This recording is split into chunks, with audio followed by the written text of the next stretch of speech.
Chandu supreme TV ప్రేక్షకులకు నమస్కారం. నేను మీ అక్షర సారథి బిఎస్ చంద్రశేఖర్.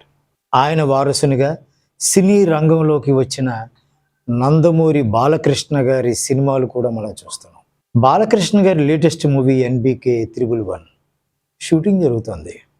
ఈ షూటింగ్ సమయంలో బాలకృష్ణ గారికి చిన్న ప్రమాదం సంభవించింది. ఈ కారణంగా ఎన్బికే 111 షూటింగ్ కొంత గ్యాప్ వచ్చింది. అసలు బాలకృష్ణకు యాక్సిడెంట్ ఎలా జరిగింది, ఇప్పుడు పరిస్థితి ఏంటి, సినిమాకు సంబంధించిన పెద్దవాళ్ళు, సినిమా అభిమానులు వీళ్ళందరూ ఎందుకు అంత ఆత్రంగా ఎదురు చూస్తున్నారు, ఈ విషయాలకు సంబంధించి మీకు ఒక లేటెస్ట్ ఇన్ఫర్మేషన్.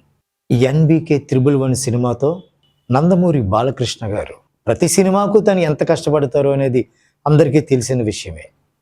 ఆయన అటు యాక్షన్ మూవీస్లోనూ ఇటు డైలాగ్స్ విషయంలోనూ రకరకాలుగా సినిమా రంగానికి అవసరమైన ఎంటర్టైన్మెంట్కి సంబంధించి ఎంత కష్టపడాలో అంత కష్టపడతారు.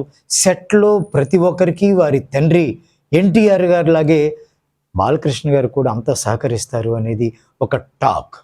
ఇండస్ట్రీ ఏం మాట్లాడుకుంటుంది అంటే బాలకృష్ణకు ఎన్బికే 111 సినిమాకు సంబంధించి ప్రమాదం జరిగింది. ఎంత పెద్ద ప్రమాదం జరిగింది అనే విషయానికి వస్తే జరిగింది చిన్న ప్రమాదమే, అంత ప్రమాదకరమేమీ కాదు.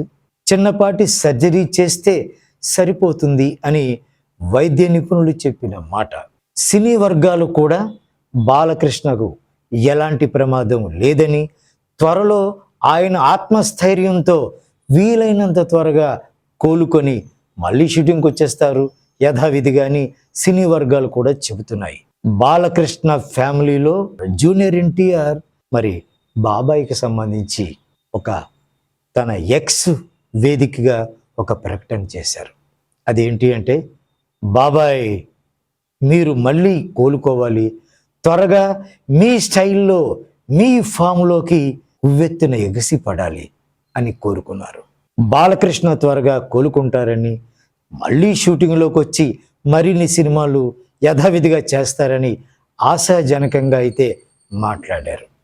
ఈ నేపథ్యంలో మరొకరి అభిప్రాయం కూడా మీకు నేను చెప్పబోతున్నాను. బాబాయ్ మీరు త్వరగా కోలుకోవాలి, మళ్ళీ మీ యాక్షన్ మూడ్లోకి వచ్చి మరిన్ని సినిమాలు మీ స్టైల్లో మీ అభిమానులకు అందించాలని కళ్యాణ్ రామ్ ఎక్స్ వేదికగా స్పందించారు. అలాగే నారా రోహిత్ తను ఎలా స్పందించారు అంటే, బాలమామయ్య మీరు త్వరగా కోలుకుంటాను అని మీరు ఆత్మవిశ్వాసంతో చేసిన ఆ స్టేట్మెంట్ అభిమానులకే కాదు నాకు కూడా ఎంతో ఊరటనిచ్చింది. మళ్ళీ మీరు యథావిధిగా ఈ షూటింగ్లో పాల్గొవాలని ఎదురు చూస్తున్నాను అని అన్నారు. దర్శకుడు గోపీచంద్ మలినేని వారేమన్నారు అంటే, బాలకృష్ణ గారికి జరిగిన యాక్సిడెంట్ చిన్నదే, చిన్న సర్జరీ అంతే జరగాలి. అది జరిగిన తర్వాత కొన్ని రోజులు రెస్ట్ తీసుకున్న తర్వాత యథావిధిగా ఎన్బికే 111 షూటింగ్కి బాలకృష్ణ గారు యథావిధిగా వస్తారు, మళ్ళీ సరికొత్తగా మీ ముందుకు తెర మీద కనిపిస్తారు అని వారు కూడా ఒక స్టేట్మెంట్లో పేర్కొన్నారు. అభిమానులు, లెక్కకు మించిన అభిమానులు ఎన్బికే ఎప్పుడు మళ్ళీ ఎన్బికే 111 షూటింగ్లో పాల్గొంటారు, ఆ సినిమా ఎప్పుడు రిలీజ్ అవుతుందని ఆశగా ఎదురు చూస్తున్నారు. మనం కూడా నందమూరి బాలకృష్ణ హిందూపురం ఎమ్మెల్యే వారు ఈ ప్రమాదం నుంచి త్వరగా సర్జరీ పూర్తి చేసుకొని బయటపడి ఆహ్లాదకరమైన వాతావరణంలో ఎన్బికే 111 షూటింగ్లో పాల్గొని త్వరగా సినిమాను ప్రేక్షకులకు అందిస్తారని ఆశిద్దాం.